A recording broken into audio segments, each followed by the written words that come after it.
आपका सिलेबस पे आपकी कमांड होनी चाहिए और दूसरा होता है कि आप पीवाईक्यू के साथ उसे रिलेट कर सकें। जब हम दोनों को सिंक्रोनाइज करके चलते हैं तो हमारे लिए चीजें बहुत आसान हो जाती हैं। मान लीजिए आप ऐसे किनारे ऐसे हाथ लेके बैठे हुए हैं, आप मछली पकड़ पाएंगे? कभी नहीं पकड़ पाएंगे। आपको लग रहा है कि मैं तालाब के किनारे, देखो देखो मछली जा रही, मछली जा रही, वो बड़ी वाली मछली, ऐसे आप करते हैं, लेकिन आप उसको पकड़ नहीं सकते because you don't have any instrument. तुम्हारे लिए वो सिर्फ एक क्वेश्चन और आंसर है, मेरे लिए अगले 10 क्वेश्चन का बेस है ये। चलिए शुरुआत करते हैं हम लोग आज रैंक आर्किटेक्चर प्रोग्राम में। आरएपी जो हमारा एक जबरदस्त मेंटरशिप कार्यक्रम है, वहां पर हम बेसिक से अपनी शुरुआत कर रहे हैं और हमने सबसे पहले सिलेबस एनालिसिस। तो यूपीएससी की सफलता में 12 स्टेप हमें कवर करने होते हैं। इसमें पहले 2 स्टेप होते हैं, आपका सिलेबस पे आपकी कमांड होनी चाहिए और दूसरा होता है कि आप पीवाईक्यू के साथ उसे रिलेट कर सकें। पीवाईक्यू मैंने आपको बताया 2 कैटेगरी में होता है, प्रीलिम्स और मेंस। जब हम दोनों को सिंक्रोनाइज करके चलते हैं तो हमारे लिए चीजें बहुत आसान हो जाती हैं।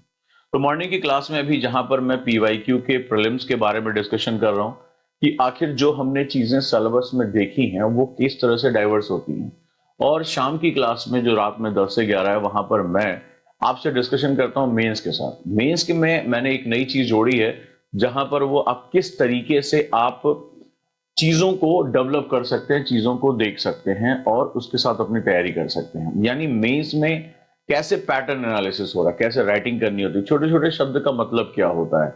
उम्मीद करता हूं इससे आपका जो एक बेस है वो बहुत स्ट्रांग होगा, आपको समझ में आएगा कि यूपीएससी एग्जाम की डिमांड क्या है। तो चलिए अब हम बात करते हैं और इसके बारे में एक और चीज समझते हैं जो आज हमारे लिए बहुत इंपॉर्टेंट है। तो आज जैसा कि हमने सिलेबस में किया कि हमने सबसे पहले ज्योग्राफी का सिलेबस लिया और ज्योग्राफी के सिलेबस को हमने कई हिस्सों में डिवाइड किया। ज्योग्राफी के सिलेबस को हमने समझा एक एक वर्ड को, यहां तक मैं बहुत डिटेल में गया। और यहां पर जाने के बाद जैसे मैंने वर्ड यूज किया, विश्व, भूगोल, भौतिक और विशेषताएं, characteristic, classic, modern, geology and cosmology. तो ये हमारे पहले बेसिक जो है कैटेगरीज होती हैं जो हमारे लिए बहुत इंपॉर्टेंट है। इसके बाद हमने इसके चारों आयामों को यानी कि लिथोस्फीयर, एटमॉस्फेयर, बायोस्फीयर और हाइड्रोस्फीयर, इनको आपस में कनेक्ट करके देखा कि किस तरह से एनर्जी और मैटर एक से दूसरी जगह पर जाती है। देखो हर सब्जेक्ट को पढ़ने का एक तरीका होता है, उसकी एक चाबी होती है। अगर वो चाबी आपके पास है, उसकी कॉन्सेप्ट की तुम्हारे पास है, तो वो सब्जेक्ट कैसे रन करेगा, कहां जाएगा, वो आपको बहुत आसानी से पता चल जाएगा। तो आज उसी श्रृंखला में आगे चलते हैं और सबसे पहले अब हमने देखा कि हमारा सिलेबस की लैंग्वेज क्या है, सिलेबस का डायमेंशन क्या है, सिलेबस के चैलेंजेस क्या हैं, ये हमारी समझ में आ गया। आज हम इसको रियल में पीवाईक्यू के माध्यम से समझेंगे, यानी प्रीवियस ईयर क्वेश्चन के हिसाब से हम समझेंगे, जो कि हमारे प्रीलिम्स के लिए भी बहुत इंपॉर्टेंट है। जो 100 डेज का चैलेंज चल रहा है वहां पर भी बहुत महत्वपूर्ण है, क्योंकि जो बुक्स और आनी है वो एक्चुअली ज्योग्राफी, एनवायरमेंट, ये सारी बुक्स अब आपके पास पहुंचेंगी तो पॉलिटी के बाद। तो अब मुझे उम्मीद है कि आप बहुत अच्छे से इस पे कर पाएंगे, तेजी से कर पाएंगे। Let's go. तो अब दोस्तों आइए आज हम लोग जो है डिस्कशन करते हैं वो पीवाईक्यू। जब तक आप सिलेबस को पीवाईक्यू पर नहीं ओवरलैप करेंगे और पीवाईक्यू को आप नहीं समझेंगे, तब तक आप समझिए ये चैलेंजेस बहुत ज्यादा जो है बढ़ जाते हैं। So let's start. हम इस पीवाईक्यू की क्लास को समझते हैं और अभी तक जो हमने सिलेबस को समझा, सिलेबस को जाना, उसके लैंग्वेज को एनालिसिस किया, उसको अब हम ओवरलैप करेंगे, उसको इंटरलिंक करेंगे पीवाईक्यू के साथ। रेडी हैं? तो आगे हम बढ़ते हैं और इसको समझते हैं। और welcome to the 100 days challenge. Prelims की एक गारंटी है आप लोगों के लिए कि प्रीलिम्स का इससे अच्छा बैच नहीं हो सकता। तो क्या क्या है इसमें, 6 किताबें हम भेज रहे हैं, 8000 क्वेश्चन हैं, साथ ही साथ बहुत सी चीजें हम इसमें लेकर आ रहे हैं। तो वेलकम ऑल, आप सभी का यहाँ पे बहुत बहुत स्वागत है। राइट, तो चलिए आगे बढ़ते हैं और हम लोग इसके साथ समझते हैं कि क्या है, कैसे चीजें काम कर रही हैं।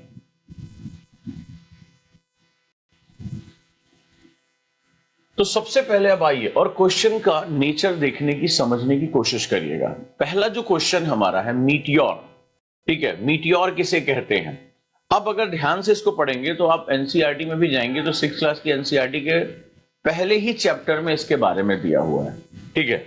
तो मीटियोर किसे कहते हैं, अ रैपिडली मूविंग स्टार। अब यहां पर जैसा कि मैंने 100 डेज में ये किया था, वहां पर मैं आप लोगों के लिए करने जा रहा हूं बहुत इंपॉर्टेंट तरीके से। तो सबसे महत्वपूर्ण जो चीज है वो हमें समझना है कि जब तक आप प्रीवियस अगर प्रीलिम्स कितने लोग क्रैक करना चाहते हैं अपने पहले अटेम्प्ट में ही, पहले तो मुझे कमेंट करके बताएं कि हाँ सर हम क्रैक करना चाहते हैं, हमें ये चीजें जो है वो क्रैक करनी है। तो अगर आप इसको क्रैक करना चाहते हैं तो सबसे पहले ध्यान रखिएगा कि पीवाईक्यू पढ़ने का तरीका अलग होता है। पीवाईक्यू में देखिए ज्यादातर मैं आंसर आपको नहीं देता हूं, कारण ये है हमें इसके जो ऑप्शंस होते हैं उस पर बहुत फोकस करना होता है। तो जो किताबें मैंने आपको भेजी हैं यहाँ पे, जो ये मेरी बुक्स यहाँ पे पहुंच रही हैं, उनकी अगर एक खास बात देखेंगे, जो ये बुक्स आपके लिए, आप लोग चाहे तो जो लोग इसमें बैच में नहीं है वो भी इसको ऑर्डर कर सकते हैं, राइट? तो ये ऑर्डर कर सकते हैं। तो यहाँ पर अगर आप क्या देखेंगे, इन किताबों का जो बेस है वो इन्हीं पीवाईक्यू से निकला है। लेकिन पीवाईक्यू में जहां भी मार्केट में बुक्स हैं वो ये केवल एक बात कहती है कि भाई ये मेरा क्वेश्चन है, ये ऑप्शन इसका सही एक्सप्लेनेशन है। लेकिन जो बुक्स हमने ड्रॉ की हैं वो एक नए लेवल की बुक्स हैं। वो ये बताती हैं कि आपके ऑप्शन को आप गंभीरता से संभालिए, पैटर्न को एनालिसिस करिए, एक प्रेडिक्शन मॉडल बनाइए और आप देखेंगे कि क्वेश्चन आपको रिपीट हो रहे हैं। तो जिन लोगों के पास ये किताबें हैं, कितने लोगों के पास पहुंच गई हैं जो ये सुपर नोट्स है मेरे, इसको नोट्स इसलिए मैंने कहा क्योंकि ये मेरे द्वारा डिजाइन किया गया है, काफी हद तक इसमें जो है चीजें इनपुट हैं, और जो लंबे समय तक मैंने मेहनत की, मेरा जो एक्सपीरियंस है कि कैसे क्वेश्चन आते हैं, क्या डाटा हमारे लिए इंपॉर्टेंट है। तो आपसे मैं आगे जानना चाहूंगा, जो लोग इन बुक्स को पढ़ रहे हैं, जिन्होंने हिस्ट्री पूरी कर ली, अब हमारे टीचर उसको पढ़ा भी रहे हैं, लगातार मेहनत से लगे भी हुए हैं, आज से उसमें एक और नया इनोवेशन कर रहे हैं, आज से हम उसमें माइंड मैप को लेकर आ रहे हैं। जी हाँ, आपके लिए एक नया सरप्राइज है कि जो अभी फैक्चुअल आपको लग रहा है कि बहुत है, उसको भी हम समराइज कर रहे हैं, उसको भी हम छोटे छोटे माइंड मैप्स में कन्वर्ट कर रहे हैं, ताकि आपके लिए पढ़ना और आसान हो जाए, टीचर को भी ज्यादा से ज्यादा डायमेंशन कवर करने में, यानी हम उसमें भी कुछ डायमेंशन और ऊपर की तरफ जा सकें। अगर इसमें हम 20% भी अगर हम एक्स्ट्रा डायमेंशन जोड़ दो, दैट्स मोर देन इनफ। आपने देखा कट ऑफ 48 क्वेश्चन पे कट ऑफ निकल गई थी जनरल के लिए भी। तो अगर आप अंदाजा लगाइए कि ये किताबें हमने 70-75 क्वेश्चन को टच करने के लिए बनाई है। हम अभी करंट अफेयर्स पे भी अपना काम कर रहे हैं, तो अभी डेली हम जो है, कितने लोग क्लास करते हैं, बहुत से लोगों को क्लास के बारे में नहीं पता रहता है या अवेयर नहीं होते हैं। तो आपको पता होगा 10:30 बजे एक क्लास होती है जहां हम रोज आज का अखबार विद RFR हम उसके साथ मेहनत करते हैं। उसका कारण यही बोलता है कि आज का अखबार विद RFR में हम लगातार ये बताने की कोशिश करते हैं कि देखो भाई, करंट अफेयर्स हम पूरा कर रहे हैं, और मिनिमम टाइम में पूरा करने का मतलब है आप क्वेश्चन लगाओ, उसका एक्सप्लेनेशन करो, क्वेश्चन लगाओ, उसका एक्सप्लेनेशन करो, and that's the best one. तो इससे आपके कुछ इंपॉर्टेंट डायमेंशन कवर हो जा रहे हैं। मेरा मानना है कि आज का अखबार विद RFR से जो हमारा टास्क रहेगा, जो हमारी चीजें रहेंगी, कम से कम जो 15-18 क्वेश्चन मिनिमम जो डायनेमिक पोर्शन है करंट अफेयर्स, उसको हम कवर करा दें। यानी ये पूरी स्ट्रैटेजी जो है वो बहुत आराम से आपको प्रीलिम्स क्रैक कराने की है, और मुझे लगता है कि आप बहुत आसानी से प्रीलिम्स क्रैक कर जाएंगे। So let's start. हम यहां समझते हैं ये बुक्स आपकी टेबल पर होनी ही चाहिए, सुपर बुक आपकी टेबल पे होनी चाहिए, काफी मेहनत की है हमने उस पर। तो जो इसकी इंफॉर्मेशन एक बार मैं आपसे चाहता हूं कि आप मुझे बता दें कि जो इंफॉर्मेशन है वो समझ सकें। तो आज हम ज्योग्राफी पे बात करने जा रहे हैं, यहां पर हम भूगोल के बारे में डिस्कशन करने जा रहे हैं इसके क्वेश्चन पे, ताकि आप इसको और डीपली समझ सके। अच्छा, इस किताब को पढ़ने का एक नियम है, एक रूल है कि आप पीवाईक्यू को पढ़े बिना, आप जब तक पीवाईक्यू नहीं पढ़ लेंगे इस किताब को आप टच नहीं करेंगे, राइट? जब तक आप पीवाईक्यू नहीं समझ लेंगे। इसीलिए पीवाईक्यू लगातार हम लोग करा रहे हैं, ये भी नहीं कह रहे कि आप इसको पढ़िए, हम इसको जो है आपको पढ़ा रहे हैं, समझा रहे हैं कि इसका सेगमेंट क्या है। तो जिन लोगों के पास भी जो है वो बुक्स पहुंच चुकी हैं, वो लोग बताएं कि क्या इश्यू आ रहा है, कैसा उसमें जो है वो पढ़ने में कैसा लग रहा है। कई बच्चों के मैसेज आए कि सर ये सुपर बुक है। आपने पॉलिटी की भी बुक्स बहुत बार पढ़ी होंगी, आपके पास बहुत सी पॉलिटी की, बहुत जनरल जो है वो सब्जेक्ट है, सभी टीचर सबसे पहले यही पढ़ाते हैं, हर कोचिंग में पढ़ाया जाता है, बहुत सी बुक्स आपके पास हैं। मैं आप लोगों से फीडबैक चाहूंगा, अभी तक जो आप लोगों ने पढ़ा, जाना इसको, जिनको जो लोग भी पढ़ रहे हैं, वो लोगों को कैसा लग रहा है इसमें, सबसे पहले मुझे बताएं इसके बारे में। यस प्लीज, एक बार फिर, ताकि मैं आगे बढ़ सकूं और अपनी क्लासेस के नियम के साथ हम आगे बढ़ सकें। तो ये जो बुक्स हैं वो आपको कैसी लग रही हैं, और जो इसका कंटेंट है वो कैसा लग रहा है, एक बार कमेंट करेंगे। जो पॉलिटी आप लोगों के पास पहुंची है वो आपको कैसी लग रही है? आपने पॉलिटी की बहुत सी किताबें पढ़ी होंगी, क्या उसके कंपैरिजन में ये कुछ ज्यादा है उसमें, प्लीज? या आपको लग रहा है कि इसका स्ट्रक्चर और ज्यादा ऑर्गेनाइज है, और ज्यादा इंफॉर्मेशन ऐसी है जो शायद मेरी किताबों में नहीं थी? मैं जानना चाहूंगा आप लोगों से। यस प्लीज, जितने भी स्टूडेंट है पढ़ने वाले, जिनके पास ये किताबें पहुंच चुकी हैं। नंदलाल लिख रहे हैं पढ़ने में बहुत अच्छा है सर। सुप्रिया लिख रहे हैं सुपर है। ऐसे ही नहीं, आप कंपैरिजन करके, आपने इससे पहले भी लक्ष्मीकांत पढ़ा होगा, सभी के पास मेरे ख्याल से लक्ष्मीकांत सभी के उसमें रहती है, या सुभाष कश्यप, या और भी किताबें आप लोगों ने पढ़ी होंगी। टैना लिख रही कि बहुत अच्छी बात सर, बहुत इसमें है कि बहुत ज्यादा कंटेंट है, शाबाश। स्ट्रक्चर कैसा है, पढ़ने में इजी है, पॉइंट वाइज है, फ्लो में है। निगेटिव मार्किंग को इरेज करने के लिए जो मैंने सेकंड पार्ट है कि इज इट ट्रू, ये सही है या कैसा भी है, या कुछ ऐसी इंफॉर्मेशन जो आपने इससे पहले नहीं ध्यान दिया कभी, मैं उन लोगों से बात करना चाहूंगा जिन्होंने पहले पॉलिटी पढ़ रखी है, जिन्होंने पहले कभी प्रीलिम्स दिया है और अब उनके हाथ में ये किताबें जब आई हैं, मैं उनसे जानना चाहता हूं, स्पेशली जो पहले से पढ़ रहे थे, उन्होंने पॉलिटी बहुत अच्छे से पढ़ रखी है और लगभग अमूमन सारे स्टूडेंट पॉलिटी अच्छे से पढ़ते हैं, ठीक है। तो मैं ये जानना चाहता हूं उनसे कि इसमें जो इंफॉर्मेशन है, जैसे जो लोग पहले दे चुके हैं, मान लो ज्योति या और भी साधिका, ये कीर्ति, इन सब लोगों ने जो पहले से जो एग्जाम दिया हुआ है, अब इस बुक में जो ये मैंने अभी सुपर नोट्स, उसमें क्या डिफरेंस है, ये मैं जानना चाहता हूं। प्रीति लिख रही है सर सारी इंफॉर्मेशन एक ही जगह पर सिमट गई है, अलग अलग भागना नहीं पड़ रहा है, अब माइंड में फॉर्मेट डेवलप हो रहा है। Thank you so much sir, मैंने सिर्फ आपकी बुक पढ़ रहा हूं, नहीं जिन्होंने इससे पहले जो पढ़ रखा है, इन्होंने जो पहले से पढ़ रखा है, उनसे मैं स्ट्रक्चर जानना चाहता हूं। सर प्री के लिए बहुत सुपर बुक है, थैंक यू सो मच। वो क्यों है ये मैं जानना चाहता हूं। तो जिन लोगों के पास बुक पहुंच चुकी है आज, वो क्यों है ये बुक, मुझे उनसे कुछ फीडबैक या वीडियोस चाहिए। मैं बिल्कुल खुल के कह रहा हूं, क्योंकि क्यों इस मेरे लिए इंपॉर्टेंट है। बहुत ध्यान से इसको सुन लो। क्यों का मतलब है कि इसका मतलब है यू हैव कंपैरिजन एबिलिटी। तुम्हारे पास कंपैरिजन एबिलिटी है, तुम्हारे पास ये पावर है कि तुमने पहले जो बुक्स पढ़ी थी उनसे आप सुपीरियर, यानी वो आपको याद है। आप इस बुक को तभी कंपैरिजन कर पाओगे जब आपको ये पता रहेगा कि मेरी वो वाली जो इंफॉर्मेशन थी, मेरे जो नोट्स थे, इससे सुपीरियर है। क्यों सुपीरियर है? तो ये बुक अच्छी है ये मुझे नहीं जानना है, मैंने मेहनत की है, पूरा टाइम लगाया है, मुझे ये जानना है ये क्यों अच्छी है। मेरी बात आपको समझ में आ रही? क्यों? तो इसका मतलब है आप चाहे जैसे डीपीएसपी आपने कहीं से पढ़ा, आपने फंडामेंटल राइट कहीं पढ़ा, सिटीजनशिप कहीं पढ़ा, अगर इससे जो ये बुक्स में आप जब उन चीजों को कर रहे हैं, इन चीजों के बारे में जान रहे हैं, तो ये उनसे कहां सुपीरियर है, ये मुझे जानना है। जब उन क्वेश्चंस को आप कर रहे हो तो ये आपको कहां एक्स्ट्रा लग रही है, इसमें और क्या सुधार हो सकता है, ये मुझे आप जरूर बताएं। नईम लिख रहे हैं कि सर नेगेटिव मार्किंग लगातार कम हो रही है। ठीक है, बहुत बढ़िया, शाबाश, ये तो सबसे बड़ी पावर है। ज्योति ने लिखा all information in one notes, every concept clear, easy to learn, thank you so much. But आप में से जो भी 4-5 स्टूडेंट जो लगातार पढ़ते हैं, मेरे साथ कनेक्टेड, जो पहले पॉलिटी पढ़ चुके हैं, मुझे उस क्यों का जवाब देंगे। ये बुक अच्छी है, इजी टू लर्न है, but I need comparison, I need comparison chart. Improvement is all about comparison की भाई उसमें। और अगर आप यूनिट टू यूनिट बात करेंगे, फंडामेंटल राइट हो गया या आपने अगर सिटीजनशिप हो गया, इससे मुझे एक चीज पता चल जाएगी कि यू हैव एनालिटिकल एबिलिटी। मुझे वो जानना है कि पिछली किताब आपने ढंग से पढ़ी थी या नहीं पढ़ी थी।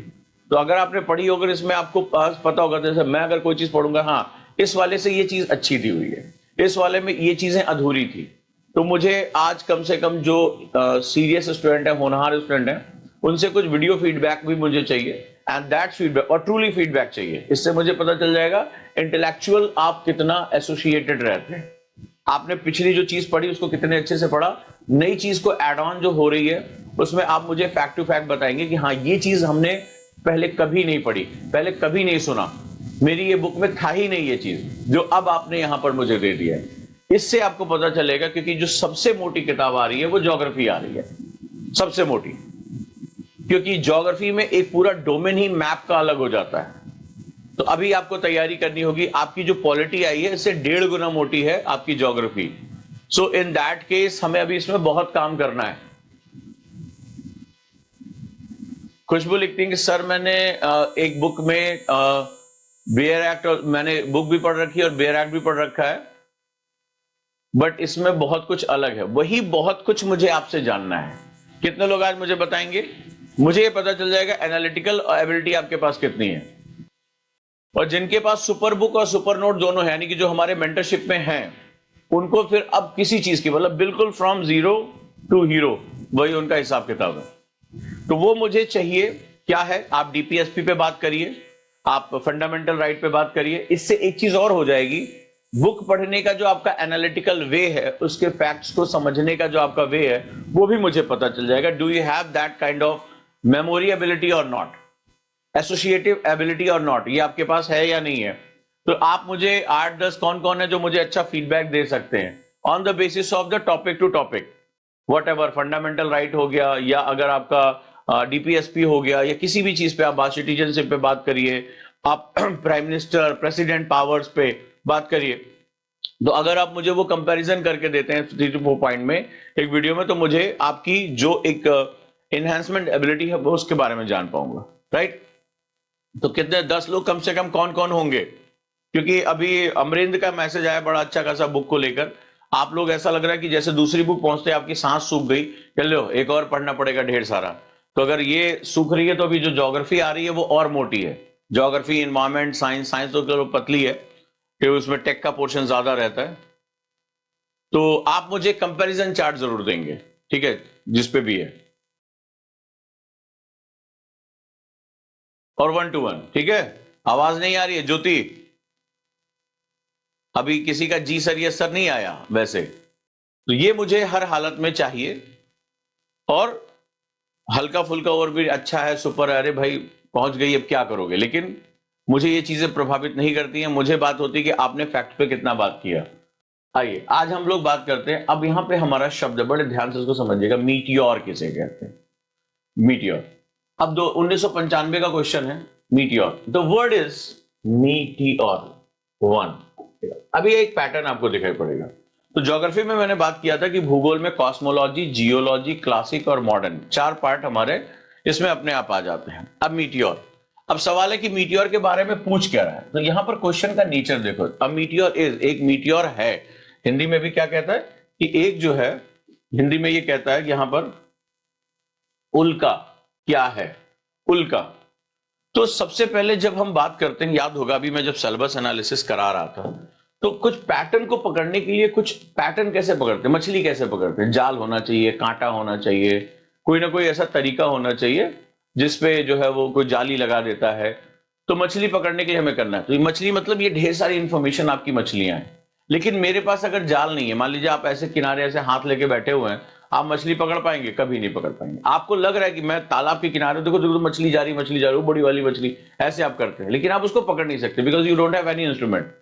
चलिए अब हम बात करते हैं कि उल्का क्या है। तो अब अगर उल्का की बात करें तो यहां जरा ध्यान से देखिए क्या लिखा है, मीटियोर क्या है। तो अगर आपको याद होगा कि मैंने ज्योग्राफी के कुछ फीचर्स बनाए थे, क्या यानी ज्योग्राफी क्या है, क्या, व्हाट, ठीक है, वेयर, ज्योग्राफी के कुछ इंपॉर्टेंट यानी कहां, वाई एंड हाउ।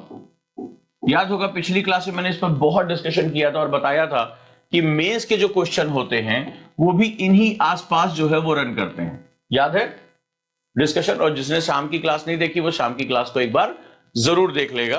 कि अगर ज्योग्राफी की कोर वैल्यूज को देखेंगे, व्हाट, वेयर, वेयर का मतलब होता है मैपिंग। ज्योग्राफी में अगर आप स्थान कहां है नहीं जान पाओगे, तो जो भू आकृतियां होती हैं वो अपने स्पेशल प्लेसेस पे होती हैं। मैंने आपको इससे पहले बताया था कि geographical features and their impact on the local climate और लोकल प्लेसेस पे। तो ये हमारे सिलेबस का पार्ट रहा है। ध्यान से अगर क्वेश्चन को देखोगे, अब कई लोगों ने आंसर देना शुरू किया, मुझे आंसर से मतलब ही नहीं है। मुझे यहां मतलब है, यहां पे मैं कोई आपका टेस्ट नहीं ले रहा हूं। थोड़ा सा रुकिए, और जिस लैंग्वेज में आपको समझाने की कोशिश कर रहा हूं, जिनको एनालिसिस करने का शौक है और जो मेरी अगली किताब आ रही हैं अगर उनको पढ़ने का शौक है तो आप तरीका समझ लीजिए। क्योंकि जो किताबें हैं इंडिया में बहुत यूनिक हैं। यूनिक इसलिए हैं ये किताबें क्योंकि इस किताब का जो जन्म है वो पीवाईक्यू से ही हुआ है। अब हमने इस पॉइंट को लेकर इतनी गहरी, इसमें चाहे साइंस की रिसर्च हो, ज्योग्राफी की रिसर्च हो, सब कुछ इसमें डालने की कोशिश की। अब जरा ध्यान से देखिए, 4 ऑप्शन दिए हैं। तेजी से चलने वाला तारा, दैट इज तारा। तो what do you mean by tara, ये स्टार किसे कहते हैं, इसकी डिफिनीशन क्या होती है? यहां से क्वेश्चन बन गया। अब आप देखिए कि क्वेश्चन कैसे निकलता है। तेजी से चलने वाला तारा, बाह्य अंतरिक्ष से पृथ्वी के वायुमंडल में प्रवेश करने वाले पदार्थ का एक टुकड़ा। तो what do you mean bye outer space, what do you mean bye outer space, बाह्य अंतरिक्ष किसे कहते हैं? पृथ्वी के वायुमंडल में कौन सी फेनोमेना होती है जहां पर हम लोग पृथ्वी के वायुमंडल यानी एटमॉस्फेयर ऑफ द अर्थ, जो इसका एक हमने बात किया था, फिर से मैंने आपको फिर एक 4 चीजें बताई थी कि ये 4 चीजें आपस में कैसे कनेक्टेड रहती हैं। Lithosphere, atmosphere, biosphere and hydrosphere. जो चीजें मैंने आपसे कॉन्सेप्ट कहा था बार बार ये रिपीट होगा। तो एटमॉस्फेयर में ऐसा क्या होता है, एटमॉस्फेयर का काम क्या होता है? इज ए प्रोटेक्टिंग लेयर में प्रवेश करने वाला पदार्थ का एक टुकड़ा। अब ये पदार्थ है क्या, इसका भी आगे चलकर क्वेश्चन आएगा। आपको लग रहा है क्वेश्चन यही खत्म हो गया? ये जो वर्ड पदार्थ है यानी मटेरियल है, अब जब आगे आप जागोगे पृथ्वी और उसका इंटीरियर, यही पदार्थ की क्वालिटी, जब आप पृथ्वी के बारे में जानकारी लोगे, एनसीईआरटी भी पढ़ोगे, तो यहां पर प्रत्यक्ष और अप्रत्यक्ष यानी कि डायरेक्ट और इनडायरेक्ट दो एविडेंसेस आते हैं। जिसमें डायरेक्ट जो है एविडेंसेस में उल्का, उसमें क्वेश्चन पूछा गया है कि निम्नलिखित में से कौन सा पृथ्वी की जानकारी का प्रत्यक्ष स्रोत है, डायरेक्ट एविडेंस ऑफ दिस। और ये जो इसका क्वेश्चन है वो उसका ऑप्शन बन गया था इस क्वेश्चन का। तो जब पृथ्वी के बारे में यानी पृथ्वी के अंतरतम के बारे में यानी इंटीरियर ऑफ द अर्थ के बारे में you have to identify the reasons, तो पृथ्वी के अंदर हम डायरेक्टली जा नहीं सकते, तो हमारे पास क्या है एविडेंस। तो माना जाता है ये उल्का उसी समय के हैं जब पृथ्वी का निर्माण हुआ, और जब ये पृथ्वी के धरातल पे यानी अर्थ सरफेस पे ये जो है वो शूटिंग स्टार की तरह गिरते हैं, तो नतीजा क्या निकल कर आता है, ये इनका जो मटेरियल है, इनका जो फॉर्मेशन है, जो इनकी एज है, वो अर्थ से मिलती जुलती है। तो हम इससे लगभग अंदाजा लगाते हैं कि पृथ्वी पे जो है वो कौन कौन से मिनरल्स, कौन सी चीजें इंपॉर्टेंट यहां पाई जाती हैं। तो अभी जो आपको ये क्वेश्चन दिख रहा है इंटीरियर ऑफ द अर्थ के लिए ऑप्शन बन जाएगा। क्लियर हुआ? कुछ समझ में आ रहा है? जो लोग पहली बार, कौन लोग पीवाईक्यू पहली बार कर रहे हैं, जिनको ये समझ में आ रहा है कि ये एक एक इंपॉर्टेंट चीजें हैं। तो क्या आपकी कॉपी रेडी है? आपकी कॉपी रेडी है? जल्दी से फटाफट मुझे व्हाट्सएप में फोटो भेजते जाओ। तो अगर आपकी कॉपी रेडी है, तो अगर आपकी कॉपी रेडी है तो मुझे बताइए। फिर कहता है किसी तारामंडल, तारामंडल क्या मतलब क्या होता है? कॉन्स्टेलेशन। निकालो यार क्वेश्चन प्लीज, फटाफट मुझे भेजते जाओ। हमने कितने सेगमेंट किए? हमने पहला समझा what, where, why, how. Geography में ये 4 डोमिनेंट फैक्टर्स होते हैं ज्योग्राफी को डिसाइड करने में। फिर लिथोस्फीयर, एटमॉस्फेयर, बायोस्फीयर, हाइड्रोस्फीयर, ये 4 चीजें बताई। अब मैंने क्या देखा, उल्का एक वर्ड है। जहां पर देखो कॉस्मोलॉजी बहुत बड़ी है, कॉस्मोलॉजी इतनी बड़ी है कि आज जो भौतिक विज्ञान है अपने उच्चतम स्तर पर केवल 4% जानता है हमारे यूनिवर्स के बारे में। तो फिर हमारा आपके पढ़ने के लिए तो बहुत कुछ बाकी है। लेकिन अब जरा वर्ड देखना, आपको पता चलेगा कुछ ऑब्जेक्ट्स जो डेरिवेटिंग ऑब्जेक्ट्स हैं वो बार बार यूपीएससी पूछता है, उन ऑब्जेक्ट के बारे में हम समझते हैं। लेकिन तेजी से चलने वाला तारा, तो मेरा पहला क्वेश्चन है तारा, स्टार किसे कहते हैं? What do you mean by star? Second one is right. अगर हम इसको थोड़ा सा भी आगे जाएंगे, थोड़ा इंग्लिश में भी इसको कर लेते हैं, तो रैपिडली मूविंग स्टार। तो what do you mean by star? Star किसे कहते हैं? स्टार, क्वेश्चन लिखा, तारे का जन्म कैसे होता है, क्वेश्चन है ये। आपको मैं अभी प्रूव करके दिखाऊंगा कि यहीं से, अगर टीचर ने यहीं से क्रैक कर दिया, यूपीएससी में तुमसे गारंटी कह रहा हूं, अगर तुम मेरी बातों को बस अपने दिमाग में रख पाए तो तुम्हें कट ऑफ निकालने में बिल्कुल टेंशन नहीं होगी। प्रीलिम्स तुम्हारे लिए एकदम हलवा बना दूंगा। अब स्टार, तो बर्थ ऑफ द स्टार, किसको किसको याद है ये क्वेश्चन प्रीलिम्स में पूछा गया? Nebula, gaseous cloud. तो बर्थ ऑफ स्टार क्वेश्चन पूछा गया था। ये कितने क्वेश्चन यहां से स्टार से क्वेश्चन आएगा? हमारा सन भी तो एक स्टार है। तो स्टार का जब बर्थ होगा तो यहां डेथ भी होगी, मृत्यु भी होगा। तो तारे का जन्म और तारे की मृत्यु, कब वो रेड जायंट में कन्वर्ट होगा, कब वो ब्लैक होल में कन्वर्ट होगा। कोई तारा ब्लैक होल में, अभी आपको बताता हूं, यही ये तुम्हें लाइन दिख रही ना, कितने क्वेश्चन। तारे का जन्म कहां होगा? नेबुला में होगा। वहां पर जो क्या होता है, गैसियस क्लाउड होते हैं। कौन से? हाइड्रोजन और हीलियम के क्लाउड्स होते हैं। कहां पर ये मैक्सिमम पाया जाता है? जब हमारी गैलेक्सी, जो यहां पर अभी आप देख रहे हो ना, हमारी गैलेक्सी में जो असममित आकार होता है यानी कि जो इरेगुलर होता है, वहां पर तारों का जन्म सबसे ज्यादा होता है, जो हमारी स्पाइरल गैलेक्सी है। आप मेरे वर्ड्स लिखते जाओ। इसके बाद हम क्या देखते हैं, कौन सा, अब कौन सा तारा ब्लैक होल बनेगा, कौन बताएगा? 2 बार यूपीएससी का क्वेश्चन है। जल्दी से फटाफट नाम दे दो। बहुत भारत के महानतम वैज्ञानिकों में से एक, जिन्हें नोबेल प्राइज मिला।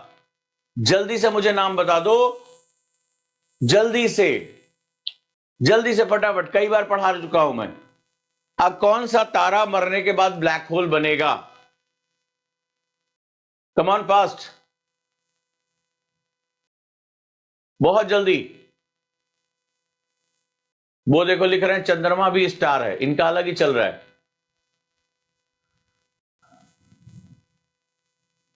जल्दी बताओ ज्योति, क्या हुआ? आवाज नहीं निकल रही है? कितनी बार पढ़ा चुका हूं। बाकी और बच्चे, खुशबू, हाँ जी, आज आवाज नहीं आ रही है। तो इसके लिए बहुत जाने माने वैज्ञानिक है चंद्रशेखर लिमिट, इसको चंद्रशेखर सीमा कहते हैं। 1.44 मास टाइम्स ऑफ आवर सन। तो जब हम किसी तारे का हमारे सूर्य से 1.44 टाइम्स जब उसका व्यास होगा तो वो ब्लैक होल में कन्वर्ट हो जाएगा, उसका जो मास है, ठीक है, तो वहां पे वो कन्वर्ट हो जाएगा, दैट इज मास। तो इसको हम लोग बोलते हैं चंद्रशेखर लिमिट। अच्छा, मैं आजकल एक नई चीज देख रहा हूं, बच्चे एकदम कमेंट वमेंट इसलिए नहीं करेंगे क्योंकि उनको नहीं पता, चुपचाप बैठ गए, जबकि ये कई बार मैं पढ़ा चुका हूं चंद्रशेखर लिमिट के बारे में। अब यहां से देखो कितने क्वेश्चन आपके डेवलप हो रहे हैं। दूसरा, तो matter, a piece of matter which enter the earth atmosphere. Earth atmosphere में क्या होता है, क्वेश्चन पूछा गया, मैं बताता हूं कितनी बार पूछा गया है कि जो उल्का पिंड गिरते हैं वो किस वायुमंडल के किस लेयर में जलकर खाक हो जाते हैं और हमें शूटिंग स्टार की तरह दिखाई पड़ते हैं। एनसीईआरटी में भी दिया हुआ है। तो शूटिंग स्टार हमें वायुमंडल की किस परत में दिखाई पड़ता है। यहां ऑप्शन तो मैं दिखाई पड़ रहा है, एक ही क्वेश्चन डिस्कस कर रहा हूं। यही क्वेश्चन जो है, यही ऑप्शन फिर क्वेश्चन बन गया। यही मेरी किताबों का जादू है कि तुम्हारा एक एक पॉइंट, यूपीएससी कहता है मैं इसी डायमेंशन में क्वेश्चन पूछूंगा, तुम्हारे लिए वो सिर्फ एक क्वेश्चन और आंसर है, मेरे लिए अगले 10 क्वेश्चन का बेस है ये। तो जो आपका जो ये मेरे सुपर नोट्स हैं वो क्यों आपके लिए इतने जबरदस्त, क्योंकि ये सारी चीजें मैंने निचोड़ के वहां रख दी हैं। अब किस परत में जो उल्का पिंड है, ये मीटियोर्स है, वो जलकर खाक हो जाता है, किस परत में? एक बच्चे का जवाब आया, बाकी लोगों के मुंह में दही जमा हुआ है। मेसोस्फीयर, इसको क्या बोलते हैं? मध्यमंडल। मेसो का मतलब होता है मध्य। देखिए क्वेश्चन आया, अब याद आ रहा है ना। पार्ट ऑफ द कॉन्स्टलेशन, कितने प्रकार के कॉन्स्टलेशन होते हैं, यूपीएससी ने पूछा है। कॉन्स्टलेशन क्या है? जो ये तारों का समूह है, नक्षत्र जिसे कहा जाता है, कॉन्स्टलेशन क्या होते हैं। इसके बाद है कॉमेट्स। कॉमेट्स पे क्वेश्चन पूछा गया, विदाउट अ टेल। कॉमेट क्या होते हैं? पिछली बार क्वेश्चन पूछा गया कि कॉमेट्स की पूंछ जो होती है वो किसकी तरफ होती है, सूर्य की तरफ या सूर्य से दूर। कॉमेट्स क्या होते हैं? हैली-बॉब का क्वेश्चन पूछा गया है, हर 72 साल पे वो रैपिडली जो है वो पीरियोडिकली यहां से आता है, दैट इज कॉल्ड हैली-बॉब। तो अभी आपने देखा होगा ये सारे के सारे कॉन्स्टलेशन क्या होता है लिख लिया। नक्षत्र किसे कहते हैं, कॉमेट यानी जो है पुच्छल तारा किसे कहते हैं, धूमकेतु, ठीक है। अर्थ एटमॉस्फेयर में कहां से आता है? आउटर स्पेस का मतलब क्या होता है, what do you mean bye outer space? तो हमारे वायुमंडल का सबसे बाहरी परत कौन सी होती है, जल्दी बताओ। हमारे वायुमंडल की सबसे बाहरी परत कौन सी होती है जो आउटर स्पेस से कनेक्टेड होती है? फटाफट जल्दी से बोलते जाओ। एक ही क्वेश्चन अभी मैं डिस्कस कर रहा हूं, लेकिन ये सारे के सारे यूपीएससी के क्वेश्चन है। कम से कम 4 क्वेश्चन तुम्हारे यहां से हैं, ठीक है। यहां से क्वेश्चन है, ये क्वेश्चन है, ये क्वेश्चन है और ये क्वेश्चन है। और हम बात कर रहे थे मीटियोर। अब मीटियोर क्या है? सबसे पहले हमने देखा ये व्हाट सिनेरियो का क्वेश्चन है। क्या है ये? उल्का किसे कहते हैं? आ जाओ नेक्स्ट चलते हैं। नोटिस करके देखना क्वेश्चन का नेचर, मैं जरा देखना चाहता हूं आप में से किसको किसको पता है। कहता है diamond ring is a phenomena observe. 1996 का क्वेश्चन है। डायमंड रिंग एक फेनोमेना है, डायमंड रिंग यानी हीरक वलय। तो जब सूर्य ग्रहण होता है तो यह पाया जाता है। आंसर बहुत बड़ी चीज नहीं है, लेकिन तुमने नोटिस किया एक क्वेश्चन क्या है, ये फिर से कह रहा है क्या, यानी कि कुछ इंपॉर्टेंट ऑब्जर्वेशन कॉस्मोलॉजी में। हमें कॉस्मोलॉजी में एस्ट्रोजियोफिजिक्स नहीं पढ़नी है, कई बार बहुत लंबा किताबों में दिया होता है, एस्ट्रोजियोफिजिक्स नहीं पढ़नी होती। हमें कॉस्मोलॉजी में उन ऑब्जेक्ट पर ध्यान से देखना जो इंपॉर्टेंट हमारे लिए, जो भूगोल के नजरिए से, फिर से मैं कह रहा हूं, जो एटीट्यूड ऑफ ज्योग्राफी को जो है सेटिस्फाइड करते हैं। तो ज्योग्राफी क्या है? ज्योग्राफी मैंने बताया था that is a visual science, एक दृश्य विज्ञान है जहां पर हम चीजों को ऑब्जर्वेशन करते हैं, ये क्या है, कहां है, सिर्फ इसके बारे में जो हम इसको विजुअलाइज कर पा रहे हैं, हम उसके विज्ञान की तरफ नहीं जाते हैं। तो ये वो घटनाएं होती हैं जो एक आम इंसान, ठीक है, जो अपने जीवन में अनुभव करता है। उल्का पिंड गिरते रहते हैं, बातचीत चलती रहती है, हीरक वलय जो है सूर्य ग्रहण के समय दिखाई पड़ता है। तो पूछ रहा है डायमंड रिंग क्या है, यानी कि हीरक वलय क्या है। तो डायमंड रिंग के बारे में क्वेश्चन पूछ रहा है, इज अ फेनोमेना ऑब्जर्व। तो ये कब होगा? The start of the total solar Eclipse. अब सोलर इक्लिप्स क्या है, सूर्य ग्रहण क्या है? तो अगर सूर्य ग्रहण की बात आ रही है तो लूनर इक्लिप्स भी आएगी, आएगी, हाँ जी बिल्कुल। तो इनका क्या क्या सिस्टम होता है?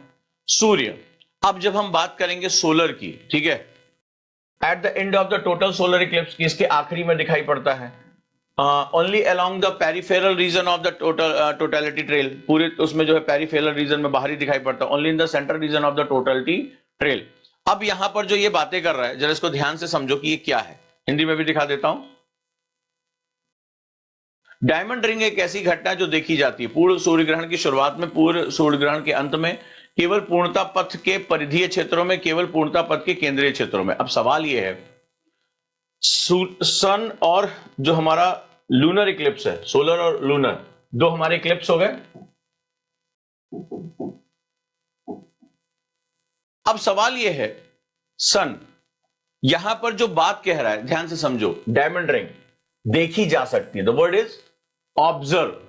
तो जो सन है, यहां पर अलग अलग ऑप्शन दिए हैं, इसका मतलब है सन में जो ऑब्जर्वेशन है, सन की जो लेयर्स हैं, सन क्या है? स्टार। अभी क्वेश्चन हमने पूछा था स्टार के बारे में, स्टार क्या होता है? सन भी हमारा एक स्टार है।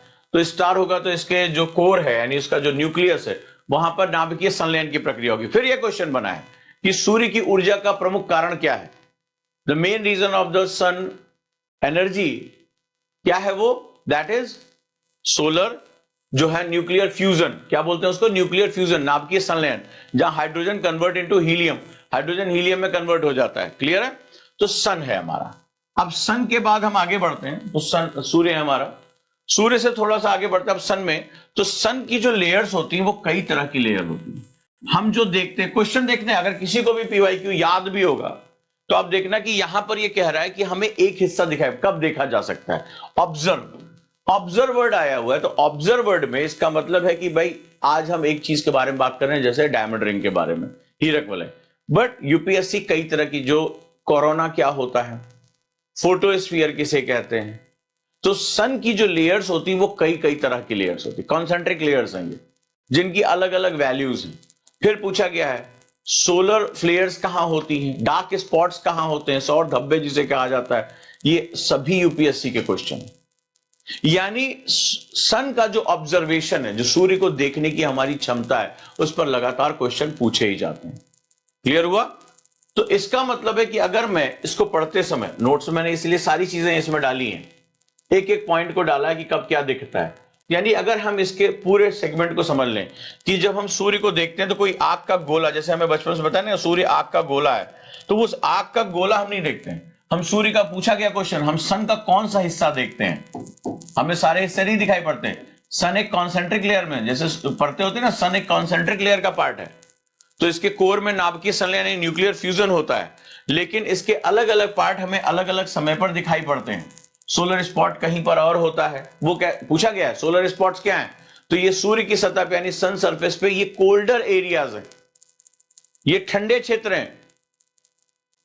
इसी तरह फोटोस्फीयर हमसे पूछा गया, फोटोस्फीयर क्या है, कोरोना क्या है, डायमंड रिंग क्या है। इसका मतलब है कि हम सन के जिस पार्ट को ऑब्जर्व करें, बिकॉज ज्योग्राफी ऑब्जर्वेशन पर डिपेंड है। ज्योग्राफी का मैंने पहले पर्पस लास्ट क्लास में बताया था, ऑब्जर्वेशन करना। ये क्या है भाई?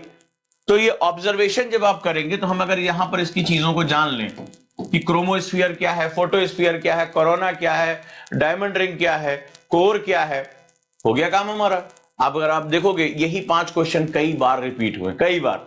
आपको आश्चर्य होता है कि साहब कब ये कहां से क्वेश्चन पूछ लिया, हमने तो एक किताब में पढ़ा ही नहीं। तो वो सब इसीलिए लेकर चला है। वो कहते हैं कि हम क्वेश्चन पूछेंगे, बस तुम पूरी चीज जान लो। तुम्हारी नजर केवल सोलर इक्लिप्स पे है, हम इसी बेसिस पे लूनर इक्लिप्स पूछेंगे, भाई कौन किसके बीच में आ जाता है, चंद्रमा सूर्य के बीच में पृथ्वी आ गई, अर्थ आ गई, फलाना क्या हो रहा है, ये बार बार क्वेश्चन पूछेंगे। सो ये कोई बहुत बड़ी डील नहीं है। क्लियर हुआ? यस या नो? ऑब्जर्वेशन बढ़ाते जाओ अपनी। हम क्या होता है तुरंत आंसर देखते हैं और हमें लगता है कि बस हम बहुत कुछ हमने बड़ा कर लिया।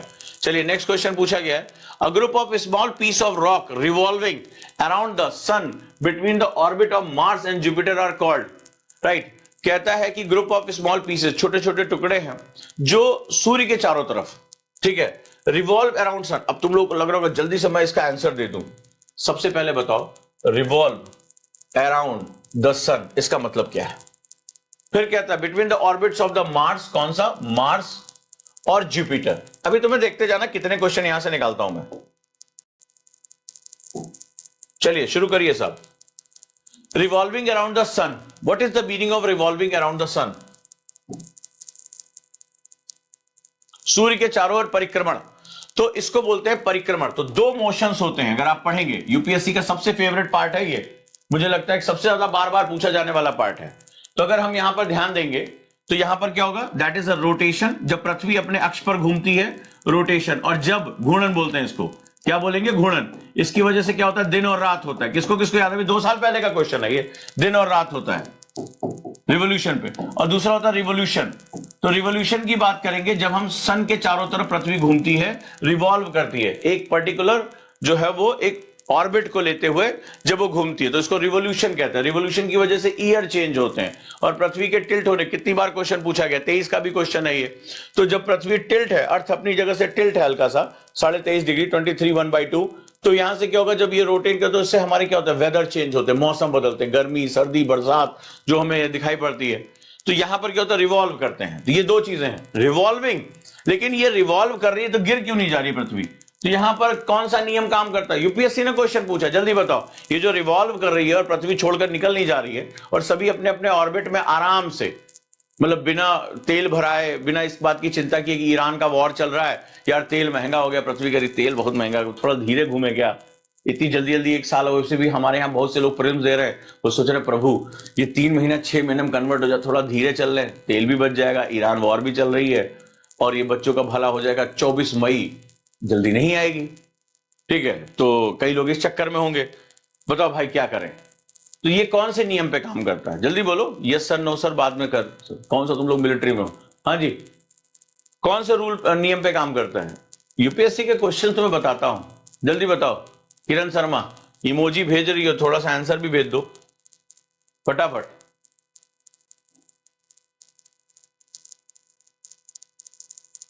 जल्दी जल्दी जल्दी। किसको किसको याद है? घूर्णन पे क्वेश्चन आया, परिक्रमण पे क्वेश्चन आया, घूर्णन पे क्वेश्चन आया, किसको किसको याद है? इसकी वजह से दिन और रात होते हैं। हाँ जी, देखो जवाब ही नहीं आ रहा है, सोच रहे हैं, इंटरनेट पे सर्च कर रहे हैं, चैट जीपीटी से पूछ रहे हैं, दिमाग तो रह गया खत्म, ठीक है? कंजर्वेशन ऑफ एंगुलर मोमेंटम याद आ रहा है? कोणीय संवेग संरक्षण का सिद्धांत, कोणीय संवेग, एंगुलर मोमेंटम,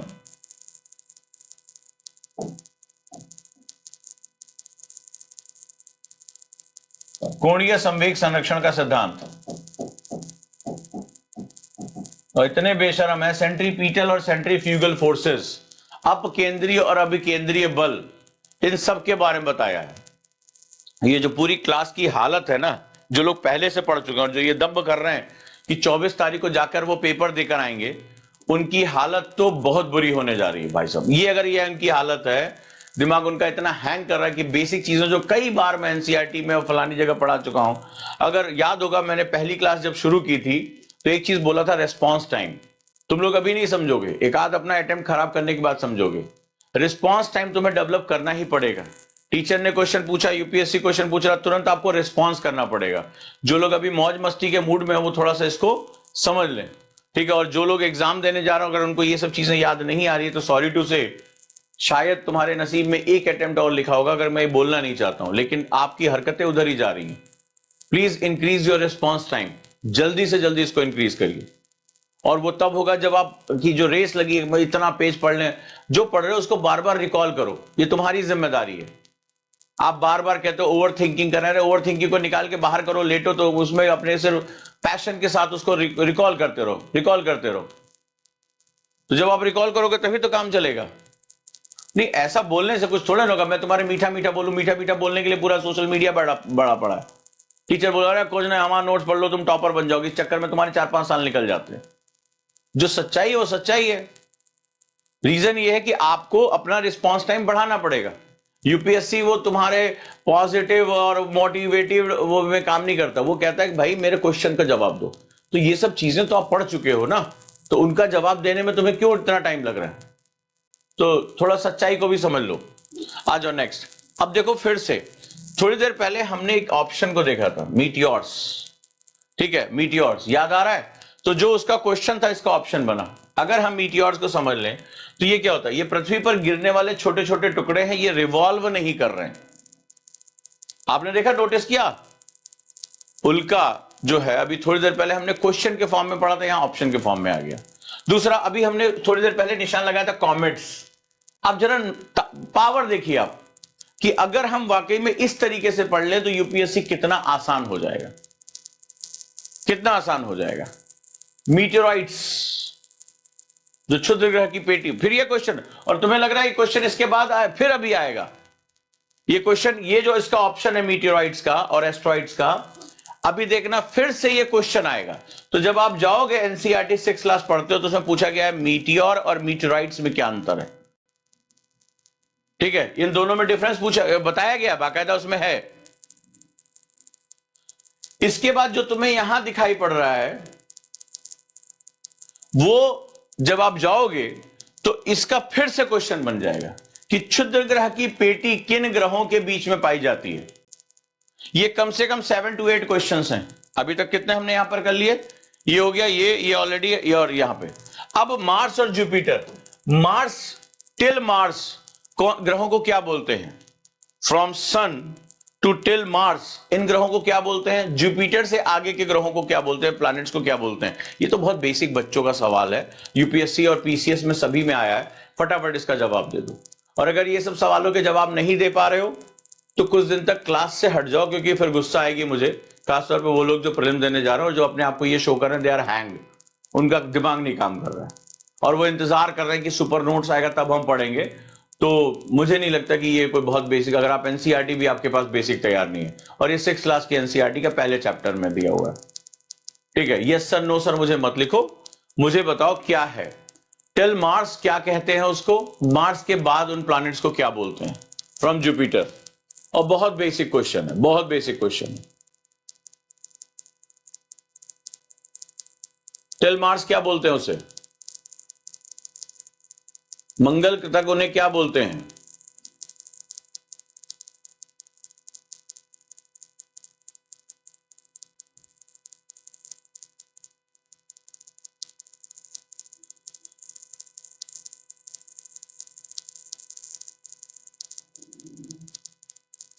मंगल तक उन्हें टेरेस्ट्रियल प्लैनेट यानी कि क्या बोलते हैं, पार्थिव ग्रह कहा जाता है।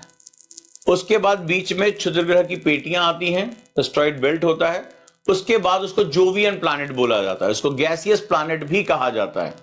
जुपिटर से लेकर आगे तक के जो प्लैनेट्स हैं उन्हें जोवियन प्लैनेट बोला जाता है। क्लियर है, क्वेश्चन आया हुआ है।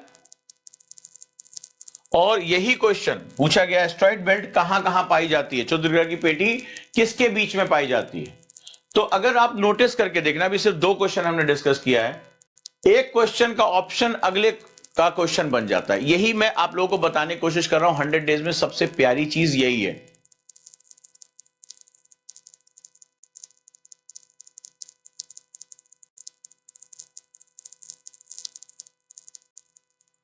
तो थोड़ी देर पहले हमने इन दोनों के बारे में बात किया था, चलिए।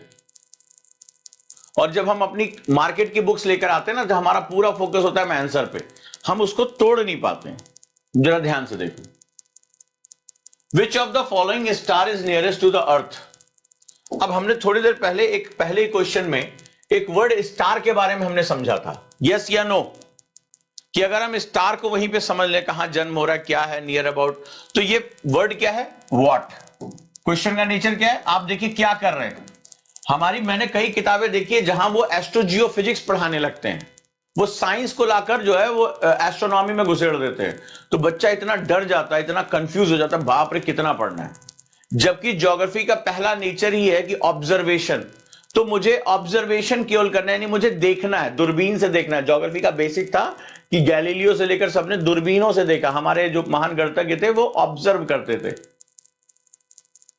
तो अब हम यहां पर बात करेंगे व्हाट। तो हम जब किसी चीज को ऑब्जर्व करते हैं, क्या दिख रहा है यार, क्या दिख रहा है, तो ऐसे बोलते हैं ना, तो व्हाट, हम व्हाट के बारे में बात करते हैं। साइंस का मतलब होता है उसका अन्वेषण करना, उसको जो है क्या करना, उसको ऑब्जर्वेशन से आगे निकलकर उसके प्रिंसिपल बेस की तरफ चले जाना। यहां पर जो बात हो रही है ज्योग्राफी, बार बार ये तुम्हें समझने की कोशिश करना है कि एस्ट्रो जियोफिजिक्स की जगह हमें एस्ट्रोनॉमी की तरफ फोकस करके हमें व्हाट की तरफ ज्यादा जाना है। चलिए अब आगे देखते हैं। Which one of the following star is nearest to the earth, nearest to the earth, why earth, what in by earth. Earth के बारे में जरा मुझे कुछ पॉइंट्स बताओ, जल्दी से लिखो। 6 क्लास की एनसीईआरटी पहला ही पैराग्राफ है, देखते हैं 6 क्लास की एनसीईआरटी भी पढ़े हो या नहीं पढ़े हो, जल्दी से। व्हाट इन बाय अर्थ, क्या क्या क्वेश्चन आया अर्थ के बारे में, जल्दी बताओ, जल्दी बताओ फटाफट, जो जानकारी है जल्दी बोलो।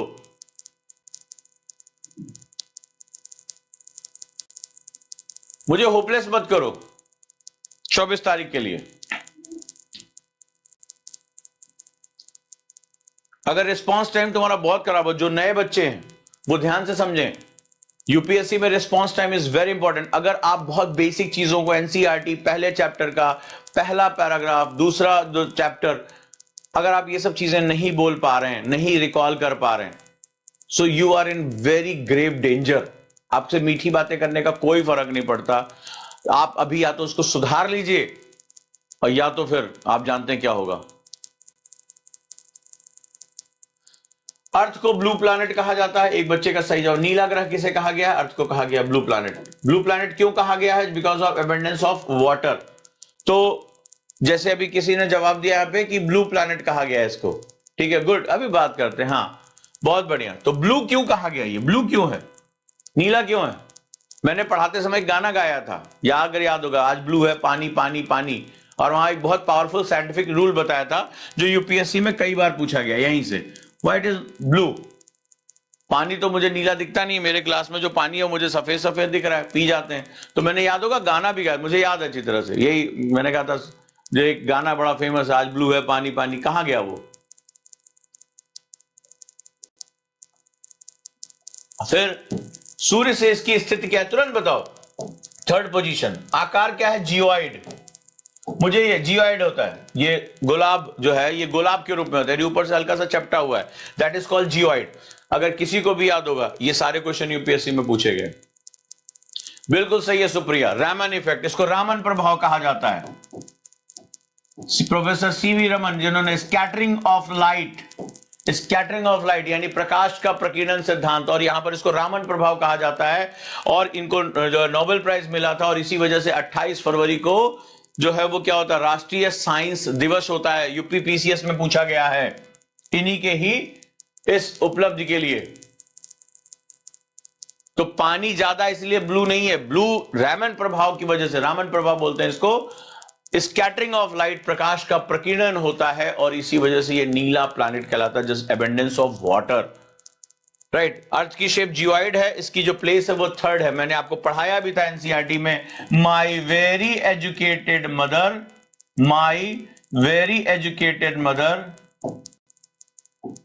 Just my very educated mother just shows us 9 planet. बोल रहे हो 8 हो गए, तो मरकरी, वीनस, अर्थ, मार्स, तो इसकी प्लेस क्या है? थर्ड है। और ये गोल्डीलॉक्स, शाबाश शुक्रिया, और ये गोल्डीलॉक्स जोन में पाया जाता है। पूछा गया गोल्डीलॉक्स जोन किसे कहते हैं? जहां जल क्या है? लिक्विड अवस्था में रहे। जहां जल लिक्विड अवस्था में रहे वहां जीवन की संभावना होती है, क्योंकि जीवन के लिए पानी का तरल रूप में बने रहना, यानी लिक्विड फॉर्म में बने रहना बहुत इंपॉर्टेंट है, and that's called Goldilocks zone. आगे चलकर गोल्डीलॉक्स जोन आएगा एकदम। शाबाश बेटे, यहां मजा आ रहा है। इस तरह से पढ़ते हैं। अगर हमने इस तरीके से चीजों को बिल्कुल खत्म कर दिया उसको, यूपीएससी का क्वेश्चन कहीं जा ही नहीं सकता। तुम खुद कहोगे ये वर्ड, ये लिख रहे हो कि नहीं लिख रहे हो? जो लोग सुन रहे हैं उनके लिए किसी काम की नहीं है क्लास, वो सुने, सुनकर चलें, कोई दिक्कत नहीं है। मुझे मैसेज कर देना 24 तारीख को, सर नहीं हो रहा है मेंस, नहीं लिख रहे हैं, खत्म करो। लेकिन जिनको लिखना है वो भी आगे क्या देखेंगे, सारे के सारे क्वेश्चन यूपीएससी। आपको भी आश्चर्य होगा कि ये सब हम यहां बेस पढ़ रहे हैं और सारे के सारे क्वेश्चन हमसे होते जा रहे हैं। यानी यूपीएससी हमसे पहले बता देता है कि मैं इसी डायमेंशन में तुमसे आगे क्वेश्चन पूछूंगा, तुम नहीं देख पा रहे हो, हम नहीं देख पा रहे, हमारी गलती है, हमारी गलती है। पोलैरिस क्वेश्चन है बाबू, ध्रुव तारा, अभी आगे देखना। और मैं तुम्हें बता रहा हूं 2013 के जाके प्रिलिम्स का क्वेश्चन उठा के देखो, 2011 का क्वेश्चन उठा के देखो। पोलैरिस स्टार हमेशा उत्तर की तरफ होता है। वो क्वेश्चन पूछा गया ना, आप रेगिस्तान में चल रहे हैं, मैंने कई बार क्लास में कराया है, आप रेगिस्तान में चल रहे हैं, आपके पास कोई दिशा नहीं, आपको इतनी दूर इस दिशा में जाना है, केवल ध्रुव तारा आपके जो है बाईं साइड में है, तो आप किस डायरेक्शन में चलेंगे? क्वेश्चन है यूपीएससी का। अल्फा सेंचुरी क्वेश्चन है, अल्फा सेंचुरी। फिर क्वेश्चन आएगा, सूर्य पे पूछ रहा है कि सबसे नियरेस्ट में सूर्य है या साइरस है, ठीक है, तो ये साइरस भी क्वेश्चन आया हुआ है, साइरस भी पूछा गया, अल्फा सेंचुरी भी पूछा गया।